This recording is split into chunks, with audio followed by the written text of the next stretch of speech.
欢迎你加入我们这次的探讨。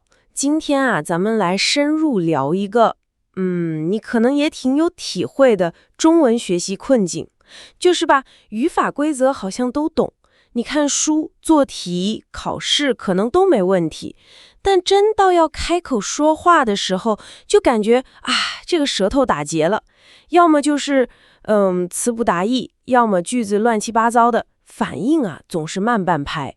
我们看了你给的这些资料，确实这是一个挺普遍，也让很多人头疼的问题。所以呢，这一次咱们的任务就是说，结合你分享的这些观察和发现，咱们一起挖一挖根源。为什么会这样？就是懂语法，但说不好，理论一套套，实践起来，不行。更关键的是，我们怎么才能把那些好像睡在脑子里的语法知识，真正给它用活了，变成那种自然的口语反应。好了，那我们现在就开始吧。我觉得第一个很明显的问题，好像就是理论知识挺丰富，但实际用的时候跟不上。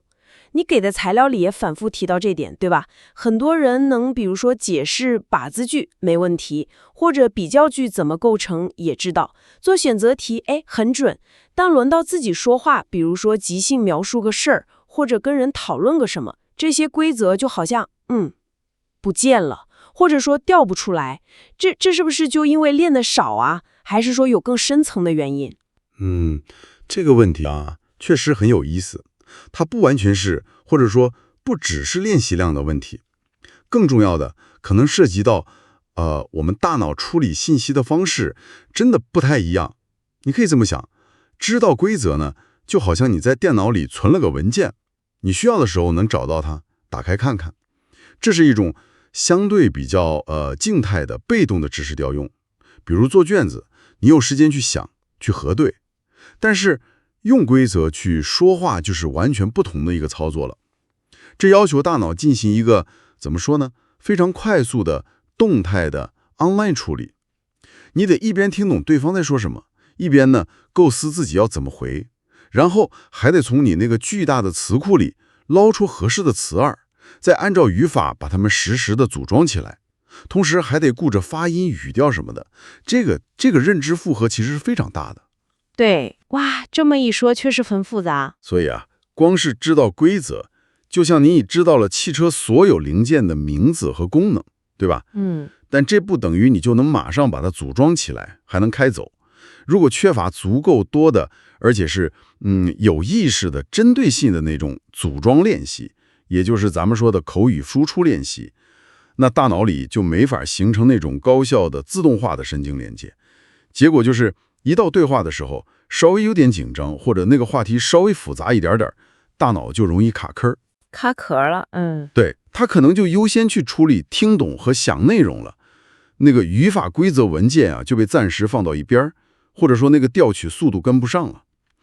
知识是存那儿的没错，但是你那个调用的带宽和速度没练出来。带宽和速度，这个比喻我喜欢，很形象。那就带出了另一个，我觉得也是你材料里特别强调的一点，就是很多人说中文的时候脑子里还在走那个母语先行的模式，就是说先用自己的母语想好要表达什么，然后呢，好像脑子里有个翻译软件在跑，一个词一个词或者一句话一句话的转成中文。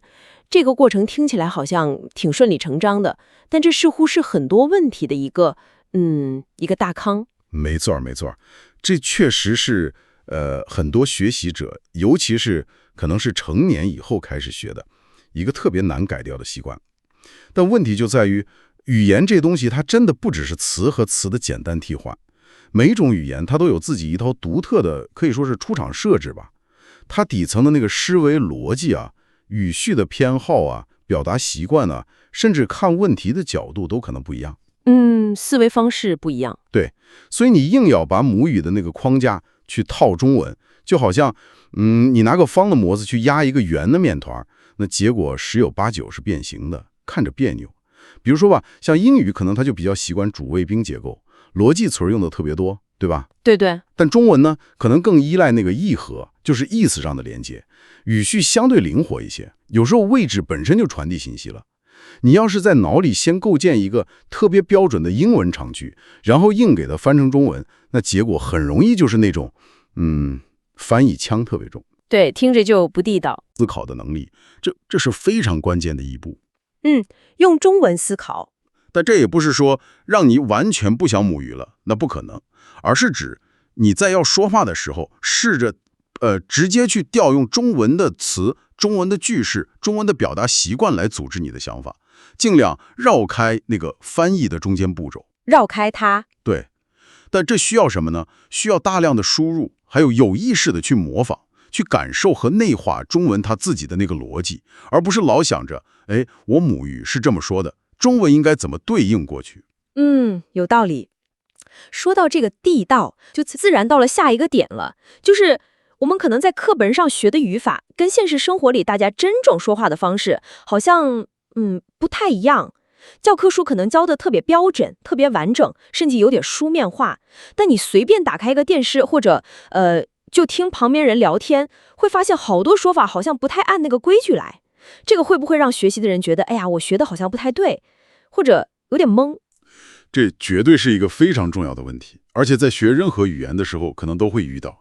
教科书语法它是基础，是那个骨架，对吧？它给你一个系统化的框架，帮你理解语言的基本规则，这没问题。但是呢，它往往很难，也不可能完全覆盖真实口语里那种丰富性、灵活性，还有各种变体。太丰富了。是的，真实口语里头啊，充满了各种省略、简化，甚至有些不太标准的用法。还有大量的语气词啊、口头禅啊，甚至还有地方性的说法。语气词，对这个感觉课本里很少强调。没错，比如说课本可能会教你一个完整的问句怎么说，对吧？主谓宾齐全，但在口语里可能就是一个词加上个声调，就是个问句了。再比如很多语气词，像什么马、被、拉这些，教科书里可能就提一下。但在实际聊天里，他们对于表达那个语气啊、情绪啊，让对话听起来更自然、更顺畅，作用非常大。如果你说话完全是那种教科书式的，可能语法挑不出毛面，但听起来就有点硬。对，生硬刻板。对，少了点那个烟火气。烟火气。所以就像你那些材料建议的，要突破这个，关键就在于不能光埋头看书本，你需要大量的去接触活的语言。活的语言。对，比如说看一些比较生活化的电视综艺，听听播客，或者就留心听听身边说母语的人他们怎么说话，注意他们在不同的场景下到底是怎么表达的，哪些结构用得多，那些看起来好像不太重要的小词儿他们是怎么用的。这种沉浸式的接触，能帮你慢慢建立起对口语体的感觉。就是对那个语感。对，语感，然后学会用更自然、更地道的方式去说。当然，这不是说让你把基础语法扔掉啊，不是，而是在那个基础上给它加上更多的色彩和弹性。我明白了，就是说地基要打好，但也要熟悉真实的那个建筑风格和装修细节。对，这个比喻好。不过还有个拦路虎，这个好像跟语言知识本身关系不大，但杀伤力特别大，就是心理因素。你的材料里也提到了那种让人特别沮丧的体验，就是那个语法点我明明学过呀，练习也做过，怎么一个人真人说话就全忘了呢？这种临场的大脑死机，好像跟紧张啊、焦虑啊、怕犯错呀关系特别大。这一点绝对不能忽视，真的。心理状态对你能不能把话说出来，影响是立竿见影的。你想啊，我们大脑的那个处理资源是有限的，对吧？在比较放松的状态下，你可以比较从容的去调动这些资源，去想词儿啊，用语法啊。但是，一旦你开始紧张或者焦虑或者过分担心，哎呀，我说错了怎么办？别人怎么看我啊？这个时候，你的大脑就得分出一部分，而且可能是很大一部分宝贵的认知资源，去处理这些负面的情绪和担忧。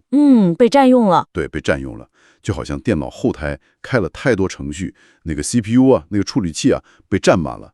真正用来执行说话这个任务的资源就变少了，结果是什么呢？就是你可能觉得，脑子转不动了，词儿想不起来了，句子也组织不好了，甚至可能说错话或者结巴。对，就是这种感觉。明明那个知识还在你脑子里存着呢，但好像通往这些知识的路暂时被那个压力给堵住了。这种现象吧，其实在学语言的各个阶段都可能发生，尤其是在需要马上反应的口语交流里，特别明显。那怎么办呢？克服这个肯定不是一下子就能成的。你资料里也提到一些方法，比如说创造一些压力小一点的练习环境，从跟自己水平差不多的同学、朋友开始练，或者做一些可控的模拟对话，这些都有帮助。循序渐进。对，关键就是一步一步的去脱敏，让自己慢慢习惯，在有点交流压力的情况下，也能相对稳定的发挥。同时呢，调整心态也很重要，要认识到犯错是学习里头太正常不过的一部分了。对，不要怕犯错。是的，把注意力从我千万别说错转到我怎么把意思说明白上，可能会好很多。好，我们刚才梳理了几个关键的痛点啊，理论到实践转化难，容易掉进母语翻译的坑，书本知识和口语现实有差距，还有这个心理压力是个隐形的杀手。那么知道了问题在哪儿，最终咱们还得回到怎么解决，对吧？你的材料里也总结了一些我觉得挺有针对性的练习方法，目的就是把那些死的语法知识给激活，让它能自然的从嘴里流出来。比如提到的像那个跟读模仿叫 shadowing， 对吧？对 shadowing， 还有句型操练 pattern practice， 还有什么小型演讲或者独白 mini talks， 还有那个自动造句 automatic sentence generation。 这些方法它们具体是怎么帮我们打通这些关节的呢？能不能稍微展开说说？好的，这些方法确实是冲着咱们刚才聊的那些问题去的。他们各有侧重，但目标都一样，就是通过大量的有目的的练习，让你在说话的时候减少对语法的那个刻意思考。减少思考负担。对，让正确的表达方式慢慢变成一种自动化的反应。我们一个一个看啊。第一个，跟读模仿 shadowing， 这个方法的核心是听和说要高度同步。你几乎是实时的，可能就晚半拍跟着母语者的录音去模仿。重点呢，可能还不在于完全听懂内容。重点不在内容？对，至少初期不是。重点在于模仿那个声音本身，语音、语调、节奏，在哪儿停顿，甚至模仿说话人那种劲儿，那种感觉。这对改善你的发音自然度，抓住中文的那个韵律感，这是我们常说的乐感，特别有帮助。乐感。它虽然不直接强化某个语法规则，但是能让你的整个输出听起来就更顺溜、更地道，减少那种生硬感。这也间接帮助你内化了语言的自然流动。明白了，是整体感觉上的提升。对，然后是句型操练 pattern practice， 这个就非常硬核了，直接针对语法结构。它通常是找一个核心的句型，然后呢，通过不断的换里头的词儿来进行反复练习啊，就是那种替换练习。没错，就是替换练习。比如我们还说那个把字句，你可以练我把书放在桌子上了，他把窗户打开了，你把这个交给他行吗？等等等等。这种高强度的重复，目的就是把这个特定的句法结构给它焊到你脑子里，焊进去。对，变成一种近乎于条件反射的肌肉记忆。这样，当你需要表达类似意思的时候，这个结构就能更快、更准的自己跳出来。这就有效地对抗了你刚才说的那个母语语序的干扰。这个很直接。是的。再来看小型演讲或者独白 mini talks， 这种练习呢，更侧重于锻炼你在没有对话伙伴的情况下，自己独立组织语言，连贯地表达一个想法的能力。你可以找个自己熟悉的话题，比如介绍一下你的爱好啊，说说上次去哪儿玩了什么的。给自己几分钟准备一下，然后试着把它完整的、有条理的说出来，甚至可以录下来自己听听。录下来复盘。对。这就能很好的提升你的篇章组织能力，还有就是在一整段话里头综合运用不同的语法点和词汇的能力。它模拟了那种你需要自己说一段比较长的话的场景。这个也很实用。最后是自动造句，这个练习呢，目标是提高你的反应速度和语法的准确性。通常会给你一些提示，比如几个关键词，或者一张图片，或者一个简单的场景描述。然后要求你在很短的时间内快速地生成一个符合语法规则的有意义的句子。快速反应。对，比如看到公园、老人、下棋3个词儿，你可能就得马上说出几位老人在公园里下棋这样的话。这种练习呢，就逼着你的大脑在有点压力的情况下，快速的去检索、去组合语言。对于打破那个思考的延迟，实现张口就来是很有帮助的。